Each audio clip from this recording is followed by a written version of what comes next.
তো বলছিলাম যে রমজানের সময়গুলোকে গনিমত মনে করা দরকার।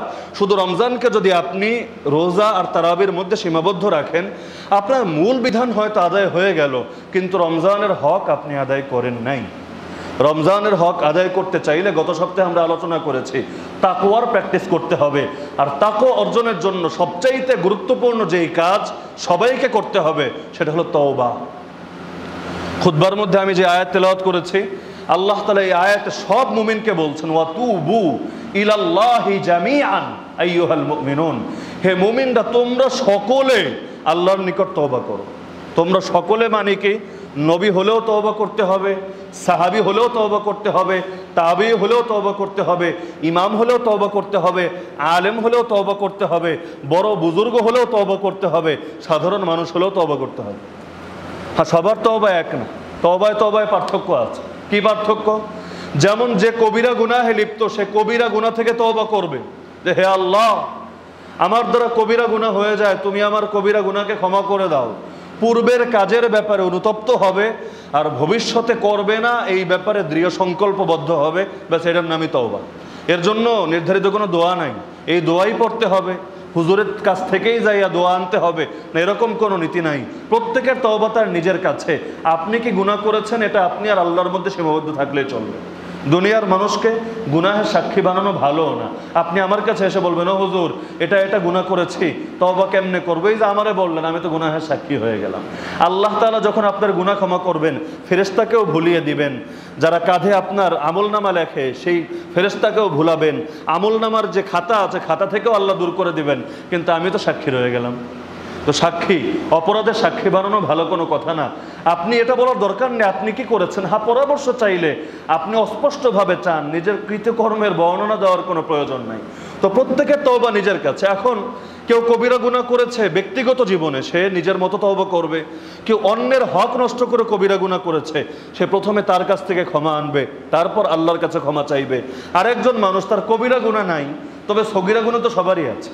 সগীরা গুনাহ যে কত হাজার আর হাজার, এর লিস্ট আমার মনে হয় এই যুগে সাধারণ মানুষ দূরের কথা আলেমরাও বলতে পারবে না। এত অসংখ্য আর এত অগণিত সগীরা গুনাহ। তো এই সগীরা গুনাহগুলোকে আল্লাহ তো মাফ করার পন্থাও সহজ রেখেছেন।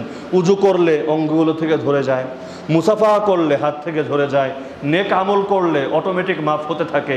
তো গুনাহগুলো হয়ও যেমন বেশি, আল্লাহ মাফ করার পন্থাও রেখেছেন সহজ। তো যার কবিরা গুনাহ নাই সগীরা গুনাহ থেকে তওবা করবে। যার সগীরা গুনাহও নাই, মনে করেন নবীদের ক্ষেত্রে, নবী কি থেকে তওবা করবে? তো নবীদের ক্ষেত্রে বা অন্যান্যদের ক্ষেত্রে যার সগীরা গুনাহ নেই সে তওবা করবে এক নম্বরে গাফলতি থেকে, উদাসীনতা। অনেক সময় এমন হয় যে আমরা উদাসীন থাকি, কোনো গুনাহ করছি না, এমনি 1 ঘন্টা সময় নষ্ট করে দিলাম। এই যে 1 ঘন্টা সময় নষ্ট করলাম, অথচ প্রতিটা মুহূর্তে আল্লাহর জিকির করা, প্রতিটা মুহূর্তে আল্লাহর ফিকির করা আমাদের জন্য জরুরি ছিল। যেমন রাসূলের ব্যাপারে হাদিসে আছে তিনি প্রত্যেক মুহূর্তে আল্লাহর জিকির করতেন। তিরমিজির হাদিস আম্মা জান আয়েশা রাদিয়াল্লাহু আনহা থেকে বর্ণিত। অনেকে পেরেশান হয় প্রত্যেক মুহূর্তে জিকির কেমনে করতো? তাহলে বাথরুমে গিয়েও কি উনি জিকির করতে থাকতো? খাওয়ার সময়, ঘুমের সময়ও জিকির করতো? এর ব্যাখ্যা হলো জিকির মুখে করা এটা হলো এক ধাপ, আসল জিকির শব্দের অর্থ হলো স্মরণ। তো অন্তরের মধ্যে সর্বদাই স্মরণ জাগ্রত থাকতো, যেটাকে জিকরে কালবি বলা হয়। বাথরুমে গেলে মুখ বন্ধ থাকতো, কিন্তু অন্তর থেকে আল্লাহকে ভুলে যেতেন না, বরং সেখানেও আল্লাহকে প্রতি মুহূর্তে স্মরণে রাখতেন। আমরা বাথরুমে গিয়ে যে গুনাহগুলো করি, যদি সেখানে আল্লাহর স্মরণ রাখতাম গুনাহ করতে পারতাম। বিশেষভাবে যুবকরা যেই ধরনের গুনাহে লিপ্ত হয়, যদি আল্লাহর স্মরণ রাখতো গুনাহ করতে পারতো। তো গুনাহ বান্দা তখনই করে যখন সে গাফেল থাকে, উদাসীন থাকে, আল্লাহর স্মরণ থেকে সে ভুলে থাকে, তখনই গুনাহ করা সম্ভব। আল্লাহর স্মরণ যার ভেতরে আছে সে গুনাহ করতে পারবে না। অন্ধকারেও পারবে না, আলোতেও পারবে না, প্রকাশ্যেও পারবে না, গোপনেও পারবে না, বিছানায় গেলেও পারবে না, মোবাইল হাতে নিয়েও পারবে না, ইন্টারনেট কানেকশন পেলেও পারবে না, রাস্তায় কোনো মেয়ে সামনে আসলেও পারবে না। তার পক্ষে গুনাহ হওয়া সম্ভব না।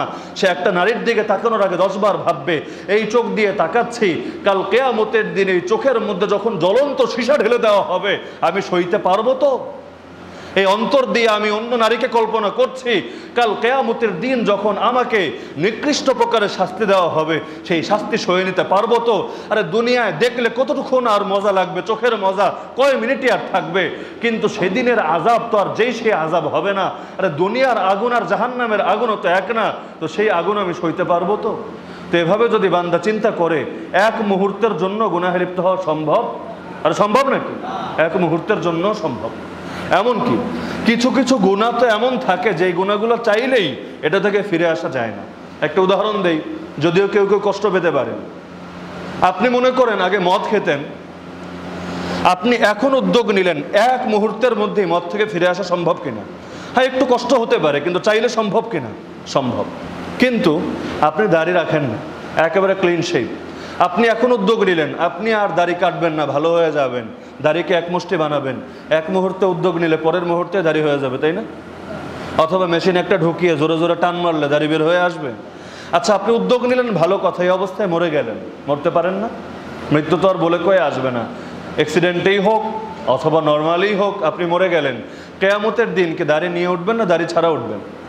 আচ্ছা, দাড়ি ছাড়াই মুখটা নিয়ে রাসূলের সামনে তো যেতে হবে, কারণ হাউজে কাউসারের পানি তো আর অন্য কেউ পান করাবে না, একমাত্র তার হাতেই তো থাকবে। অন্য কেউ হাউজে কাউসারের পানি পান করতে পারবে? তো সেদিন রাসূলের সামনে যখন মুখটা নিয়ে যাবেন, রাসূলকে কি বলে পরিচয় দেবেন যে আপনি তার উম্মত? আপনি যে উম্মত এটা তো প্রমাণ করতে হবে, বাহ্যিক কিছু প্রতীক তো লাগবে। যেমন হাদিসে বিভিন্ন প্রতীকের কথা বলা আছে, যেমন আমরা যখন উযু করি, উযুতে যে অঙ্গগুলো ধৌত করি, কিয়ামতের দিন এগুলো থেকে নূর চমকাতে থাকবে। নামাজের মধ্যে যেগুলো দিয়ে ইবাদত করে, যেমন সেজদা করতে করতে অনেক সময় কপালে দাগ পড়ে যায়, পায়ে দাগ পড়ে যায়, কিয়ামতের দিন এগুলো থেকে নূর বিচ্ছুরিত হবে। একইভাবে এই যে দাড়ি, এটাও একটা প্রতীক। তো এই প্রতীকগুলো দেখেই তো চেনা যাবে যে আপনি মুসলমান। আপনার এখন কোনো প্রতীকই নাই, নূরও চমকায় না, মুখের মধ্যে দাড়িও নাই, এখন গিয়া কেমনে বলবেন যে রাসূল আপনি আমাকে হাউজে কাউসারের পানি পান করান? তারপরও কিছু লোককে আল্লাহর নবী হাউজে কাউসারের পানি পান করাতে চাইবেন, কিন্তু ফেরেশতারা বলবে হে নবী খবরদার, এরা হলো সেই সমস্ত জাতি আপনি দুনিয়া থেকে চলে যাওয়ার পর তারা ইসলামকে বিকৃত করেছে। আল্লাহর নবী দুনিয়ায় যতদিন ছিলেন তখন তো কাফের মুশরিকরাও দাড়ি কাটত না। জাহেলি যুগে কাফের মুশরিকরাও দাড়ি রাখতো, ধর্মীয় বিধান হিসাবে না, স্বাভাবিক সেখানকার রীতিনীতি এবং শৌর্য বীর্য আর গৌরবের প্রতীকই ছিল এটা। তো কিন্তু এই যুগে এই যে পরিবর্তনগুলো আমরা ইসলামের মধ্যে নতুন করে ঢুকাচ্ছি, এখন তো জেন্ডার পরিবর্তনের মিছিলও শুরু হয়েছে। এক তো হিজরা, সেটা আলাদা জাতি, ওইটা তো আছেই, তা না, কিন্তু ইচ্ছাকৃতভাবে জেন্ডার পরিবর্তন করে, ট্রান্সজেন্ডার। কয়েকদিন আগে কোন টেলিভিশনে, বৈশাখী টেলিভিশন না কিসে যেন, এক সংবাদ পাঠিকা নতুন করে তারা এনেছে যে এই সংবাদ পাঠিকা জন্মগতভাবে ছিল পুরুষ, কিন্তু অপারেশনের মাধ্যমে, সার্জারির মাধ্যমে সে তার লিঙ্গকে পরিবর্তন করেছে। তো এই ট্রান্সজেন্ডার নারী, তান্নুভা সম্ভবত নাম, তার দ্বারা সংবাদ পাঠ করিয়েছে, এটাকে গর্বের সাথে প্রচার করিয়েছে যে ধীরে ধীরে ট্যাবুগুলো ভেঙে যাচ্ছে। আর ধীরে ধীরে ট্যাবু ভাঙছে না, ধীরে ধীরে জাহান্নামের দরজাগুলো খুলছে। আল্লাহ নবী সাল্লাল্লাহু আলাইহি সাল্লাম যারা এ জাতীয় নিজেদের জেন্ডারকে পরিবর্তন করে তাদের উপর লানত করেছেন। তো এরকম লানত প্রাপ্ত জাতিকে যখন প্রমোট করা হয় আর তাদেরকে আদর্শ হিসাবে বা নিরপরাধ হিসাবে জাতির সামনে উপস্থাপন করা হয়, সেই জাতিরে করোনা ধরবে না তো কেডায় ধরবে? করোনা খেদানোর জন্য কত উদ্যোগ, অনেকে ভাবে যে এইরকম উদ্যোগ নিলেই মনে হয় করোনা সেরে যাবে। আমি বারবার বলেছি, আগেও বলেছি এই কথা, যে করোনা সারার মূলে ফিরে যান, যিনি দিয়েছেন তিনিই সারাতে পারেন। এগুলো তো বাহ্যিক চেষ্টা মাত্র, নইলে ভ্যাকসিন নেওয়া রোগীরা মরে নাই। বরং আমার চোখে দেখেছি যেটা ওই পত্রিকার পাতাগুলো বলছে, ওরা মনে হয় একটু বেশি মরেছে। আমরা ভ্যাকসিন নেই না, আমি নিজেও নেই নাই। গত 1.5 বছরের মধ্যে কত লক্ষ মানুষের সাথে মুসাফা হয়েছে হিসাব নাই। মাহফিলের মৌসুমে তো প্রতিদিন কয়েক হাজার মানুষের সাথে মুসাফা হয়। তো বাহ্যিকভাবে যে স্বাস্থ্যবিধিগুলোর কথা বলা হয়, এগুলোর কোনোটা ব্যক্তিগতভাবে আমি পালন করতে পারি নাই। মাস্ক পরলে আমার শ্বাস বন্ধ হয়ে যায়, এজন্য অনেক সময় এই যে মসজিদে মাস্ক দেওয়া হয়, আমাকে তারা আদব রক্ষার্থে হয়তো কিছু বলেন না বা চক্ষু লজ্জার কারণে বলেন না, কিন্তু মাস্ক পরে নামাজ পড়া দূরের কথা, মাস্ক পরে আমি শ্বাসই করতে পারি। মাস্ক পড়লে আমার শ্বাস বন্ধ হয়ে মরে যাওয়ার মতো অবস্থা হবে, খুবই অসহ্যকর আমার কাছে লাগে। আর অন্য যা কিছু স্বাস্থ্যবিধি আছে ব্যক্তিগতভাবে কোনোটাই রক্ষা করি না বা করতে পারি না, আমাদের চাপগুলোর কারণে আমাদের পক্ষে সম্ভব হয় না। কারণ যতই চান পকেট, মানে হাত পকেটে ঢুকিয়ে রাখবেন, পাবলিক টেনে বের করে মুসাফা করবেন, তো চাইলেও সম্ভব না এগুলো রক্ষা করা। তারপর আল্লাহ হেফাজত করেছেন, কিন্তু অনেক মানুষ যারা হেফাজতে থাকতে চেয়েছে আত্মীয় স্বজনের কাছ থেকেও দূরে থেকেছে, এমনকি বাপ গেলেও বাপের সঙ্গে দেখা করে নাই, প্যাকেট হয়ে থেকেছে, কিন্তু বাঁচতে পারে নাই, আল্লাহ তাআলা নিয়ে নিয়েছেন। কে বাঁচতে পারবে আর কে পারবে না এটার ফয়সালা না ভ্যাকসিনের হাতে, না কোনো সরকারের হাতে, না সার্জিক্যাল মাস্কের হাতে, কারো হাতে না, ফয়সালা একমাত্র কার হাতে? তা আল্লাহ তাআলা এই পরীক্ষাগুলো বা আযাবগুলো দেন কেন? গুনাহের কারণে দেন। তাহলে গুনাহ ছেড়ে দেন, আল্লাহ তাআলা এমনি উঠিয়ে নেবেন, কারণ আমার আল্লাহ জালেম না। আল্লাহ জুলুম করেন নাকি কারো উপর? আমার আল্লাহ জালেম না। আমরা যদি ভালো হয়ে যাই, আল্লাহ তাআলা আমাদের সঙ্গে ভালো মুআমালাই করবেন, আমাদের কোনো অভাবও থাকবে না, দুঃখ দুর্দশাও থাকবে না। আরে মানুষ তো বিভিন্ন সময় শাসক বর্গের সমালোচনা করে। হ্যাঁ, সমালোচনা করা যাবে কিনা আলাদা বিষয়, অন্যায়ের সমালোচনা তো করতেই হবে, সে প্রসঙ্গে যাচ্ছে না। কিন্তু অনেক সময় দোষ শুধু শাসকের কাঁধেই চাপায়, কিন্তু কোরআনের এই আয়াতকে স্মরণ রাখে না যে এগুলো আমাদের নিজেদের হাতের কামাল। আল্লাহ কোরআনে বলেন, যখন কোনো জাতিকে ধ্বংস করতে চান, তাদের নেতৃস্থানীয় ব্যক্তিবর্গ যারা, শাসক এবং ক্ষমতাসীন যারা, তিনি তাদেরকে অন্যায় লাগিয়ে দেন, তাদের দ্বারা এদেরকে শায়েস্তা করেন। তো এই যে উপর থেকে যে জুলুমগুলো আমাদের উপর আসে, এগুলোর পেছনে আমাদের যে কোনো অবদান নাই তা কিন্তু না। তো বিভিন্ন ক্ষেত্রে অনেক কিছুর ফয়সালা চাইলে আমরা নিজেরাই করতে পারি। আমরা যদি তওবা করে ভালো হয়ে যাই, আল্লাহ তাআলা ওয়াদা করছেন কোরআনের মধ্যে, ওয়ালাউ আন্না আহলাল কুরা আমানু ওয়াত্তাকাউ, যদি জনপদবাসীরা ঈমান আনতো আর আল্লাহকে ভয় করে চলতো, লাফাতাহনা আলাইহিম বারাকাতিম মিনাস সামাই ওয়াল আরদ, আসমান আর জমিনের বরকতের দরজা খুলে দিতাম। বান্দা, তোর কত বরকত লাগবে তুই নিয়ে নে। কিয়ামতের আগে যখন পৃথিবীর মানুষেরা ব্যাপকভাবে ভালো হয়ে যাবে, কাফির মুশরিকরা বিদায় হবে, ঈসা আলাইহিস সালাম এবং ইমাম মাহদির নেতৃত্বে সারা দুনিয়ার মধ্যে ইসলাম কায়েম হবে, আল্লাহ এত বরকত দান করবেন, এক বকরি, একটা ছাগলের দুধ দিয়ে পুরো এক গোষ্ঠী খেয়ে ওটা দুধ শেষ হবে না। একটা আঙ্গুরকে আল্লাহ এতটা বরকত দিবেন, এক আঙ্গুর এক ফ্যামিলির লোক খেলেও আঙ্গুর শেষ হবে না। কেমনে সম্ভব? এটা যুক্তি দিয়ে আর দুনিয়া সায়েন্স দিয়ে আমি আপনাকে বোঝাতে পারবো না। কিন্তু আল্লাহ তাআলা বরকত দিলে আমার নবীকে যেমন দিয়েছেন, নবী শুধু হাত রেখেছেন, এক পেয়ালার পানি হাজার হাজার সাহাবী খাওয়ার পরও পানি যা ছিল তাই রয়ে গেছে। সাহাবীদের নিয়ে গেছেন, এখন মেজবান তো পেরেছেন, এটা দাওয়াত দিলাম রাসূল রে, নিয়ে আসলে এত সাহাবীরা খাওয়ামু কি? আর নবী বললেন যে তুমি রুটি বানাতে থাকো, নতুন করে এদিকে নজর দেওয়ারও দরকার নেই, পেরেশানিও করার দরকার নেই। রুটি বানায় আর দেয়, বানায় আর দেয়, সবাই খেতে খেতে পেট ভরে চলে যায়, রুটি আর শেষ হয় না। তো আল্লাহ তাআলা আল্লাহ চাইলে কিভাবে দিবেন, এর ব্যাখ্যা একমাত্র তিনি জানেন। কারণ কোরআনে তিনি ওয়াদা করেছেন, যারা আল্লাহকে ভয় করে, ইয়ারযুকহু মিন হাইসু লা ইয়াহতাসিব, এমন জায়গা থেকে রিজিক দিবেন যা সে কল্পনাও করতে পারে না। তো কল্পনায় যদি করতে না পারে, এখন যদি দুদকাই সাহেবের হিসাব তলব করে, হিসাব দিবে কেমনে? আসলে তার নিজের কাছেও হিসাব নাই। ওই যে হুজুরদের হিসাব চাইলো না কয়েকদিন আগে, 23 জনের হিসাব চেয়েছে, আপনারা আপনাদের হিসাব দেন। আমি ব্যক্তিগতভাবে জানি একজন হুজুরও হিসাব দিতে পারবে না। কারণ টাকা যে আল্লাহ কোন দিক থেকে দিচ্ছেন, হুজুরের বেতন কত খোঁজ নেন। এই দেশে হুজুরদের বেতন কত জানেন না আপনারা? অন্য এলাকার লোক না জানলেও রাজবাড়ির এলাকার লোক তো সবার আগে জানার কথা। তো বেতন কত এটা তো সবাই জানেন, তাহলে চলে কেমনে হুজুররা? একটু চিন্তা করেন। দুনিয়ার নীতি দিয়ে আপনিও প্রয়োগ করতে পারবেন না। আপনি তো আপনার বাচ্চারে মাদ্রাসায় দিতেও ডরান, খাবে কি? আবার এই মুখ দিয়ে বলেন হুজুররা খালি খায় আর খায়। একটু আগে না বললেন পোলা খাবে কি, এই ভয়ে মাদ্রাসায় দিচ্ছেন না, কারণ হুজুররা খালি খায় আর খায়। তো পোলাডারে মাদ্রাসায় দেয়। যে রমজানের প্রতিটা মুহূর্তকে কাজে লাগানো দরকার। সবার আগে যে কাজটা দরকার সেটা হলো তওবা। করবেন তো তওবা? যেগুলো বান্দার হকের সঙ্গে সম্পর্কিত সেগুলো বান্দার থেকেও ক্ষমা নিয়ে নেবেন, যেগুলো আল্লাহর হকের সঙ্গে সম্পর্কিত সেগুলো আল্লাহর থেকে ক্ষমা নেবেন। বিশেষভাবে যুবক ভাইদেরকে নসিহত করব, এই রমজান মাসে অন্তত তাকওয়ার প্র্যাকটিস করেন। বিশেষভাবে এই যুগে যুবকদেরকে বলা হয়, কেউ যদি নিজের চোখকে 100% হেফাজত করতে পারে সে আল্লাহর ওলি হয়ে যাবে।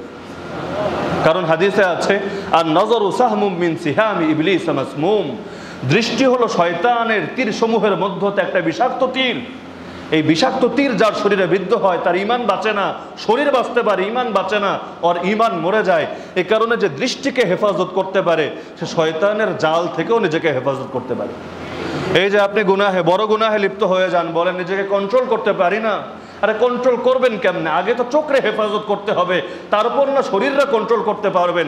চোখ হেফাজত না করতে পারলে আপনার হাতরেও কন্ট্রোল করতে পারবেন না, মনকেও কন্ট্রোল করতে পারবেন না।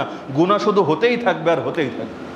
অনেকে আছে অফলাইনে চোখরে কন্ট্রোল করে, মেয়েদের দিকে তাকায় না, অনেক সময় চক্ষু লজ্জার কারণে তাকায় না, তার এটা তাকানো সাহসী হয় না, এই কারণে তাকায় না। তার মনে চায় সে রিলেশন করবে, কিন্তু কাউরে গার্লফ্রেন্ড বানানোর সাহসে সে গুইজা পায় না, সামনে দাঁড়ায় কথা বলার হিম্মত হয় না। তো যাই হোক, অফলাইনে সে হয়তো গুনাহ করে না, কিন্তু এই যুগে অনলাইনে সে গুনাহের দরজা খুলে দিচ্ছে। অনলাইনে তো কত ভালো ভালো মানুষের মুখোশও খসে পড়ছে। তো অনলাইনে এসে আপনি মেসেঞ্জারে কার সঙ্গে চ্যাটিং করছেন, হোয়াটসঅ্যাপে কার সঙ্গে আপনি বার্তা আদান প্রদান করছেন, টেলিগ্রাম, সিগন্যাল বা বা অন্যান্য মাধ্যমে কার সঙ্গে আপনি কি শেয়ার করছেন, দুনিয়ার কেউ না জানলেও আল্লাহ জানেন না? আচ্ছা, আপনি সারা রাত পর্নোগ্রাফি দেখার পর সকালে উঠে ব্রাউজারের হিস্ট্রি আপনি হয়তো সব মুছে দিবেন, কিন্তু আল্লাহর কাছে যে হিস্ট্রিটা লেখা আছে, কিরামান কাতিবিন যে হিস্ট্রি লিখে রেখেছে, সেটা কি আদৌ মুছতে পারবেন? কিয়ামতের দিন যখন এই পুরো হিস্ট্রিটাকে শুধু আপনার সামনে না, গোটা সৃষ্টি জগতের সামনে তুলে ধরবে, সেদিন আপনি মুখ লুকাবেন কোথায়? দুনিয়ায় তো বাপ জেনে যাবে, মা জেনে যাবে, এমন আশঙ্কা থাকলেও সেই গুনাহ থেকে মানুষ দূরে থাকে। কিয়ামতের দিন শুধু বাপ আর মা না, নবী রাসূল থেকে শুরু করে, আসমানের ফেরেশতা থেকে শুরু করে, জিন জাতি থেকে শুরু করে, পৃথিবীর প্রতিটা মানুষ জেনে যাবে আপনার সারা জীবনের সকল কৃতকর্ম। সেদিন আপনার প্রেস্টিজের কি হবে? তো আল্লাহর ওয়াস্তে এই গোপন গুনাহ থেকে বাঁচার চেষ্টা করেন। প্রকাশ্য গুনাহ থেকে বাঁচা সহজ, গোপন গুনাহ থেকে বাঁচা কঠিন। আর আপনি অনেক সময় নিজেদের জন্য ওজর বানিয়ে ফিরে আপনি ব্যবসা করেন, ভালো কথা, তাই বলে যে কারো দিকে দৃষ্টিপাত করা আপনার জন্য ইসলাম বৈধ করে দেয় নাই। আপনার জন্য আলাদা ইসলাম, অন্যদের জন্য আলাদা ইসলাম, বিষয়টা এমন না। ব্যবসা করেন, ভালো কথা, নজর হেফাজত করেই করতে হবে।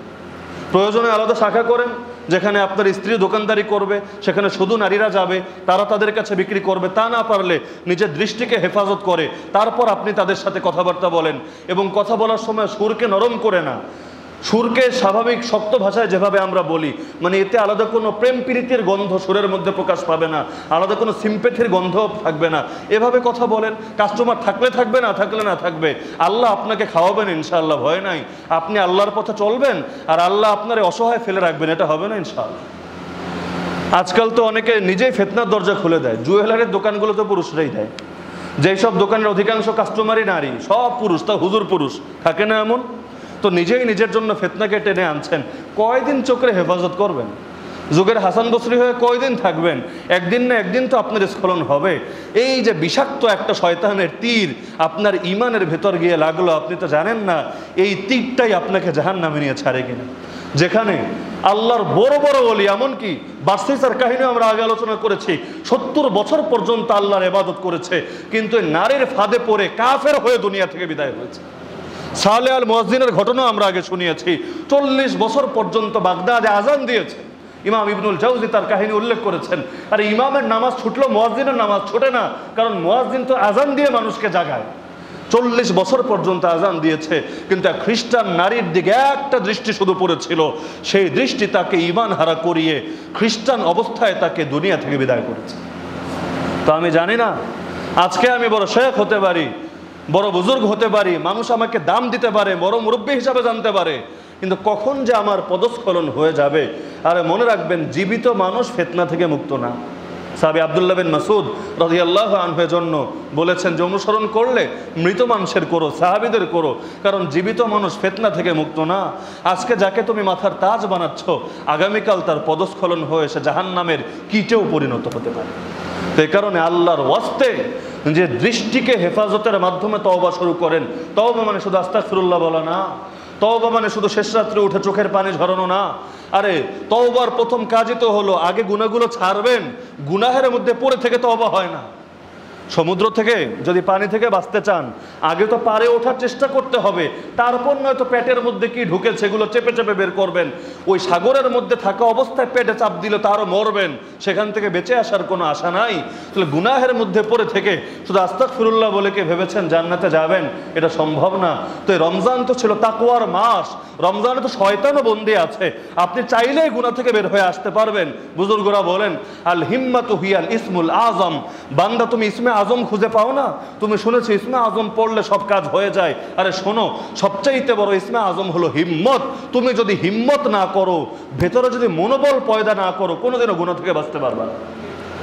পৃথিবীর এরকম কোনো ওষুধ নাই, কোনো পিসাবের কাছে এমন কোনো বড়ি নাই, যাবেন খাইয়ে দিবে আবাস, আর গুনাহের চিন্তাও মনে আসবে না। কোশ্চিন কালেও সম্ভব না। সম্ভব এটা? এমনকি কেউ যদি এ ধরনের পদ্ধতি গ্রহণ করতে চায়, শরীয়তে নিষেধ। এক সাহাবী এসে রাসূলকে বলেন, হে রাসূল, আমরা খাসি হয়ে যেতে চাই, অর্থাৎ আমাদের অন্ডকোষ কেটে ফেলে দিতে চাই, যেন গুনাহের খেয়ালই ভেতরে না আসে, কারণ এই বীর্যই তো অনেক গুনাহের মূল।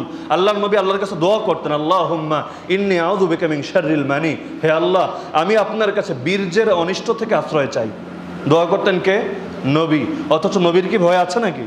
আরে নবীর ভয় আছে। নবী দোয়া করছেন উম্মতকে শেখানোর জন্য, যেটা আলাদা একটা দোয়া।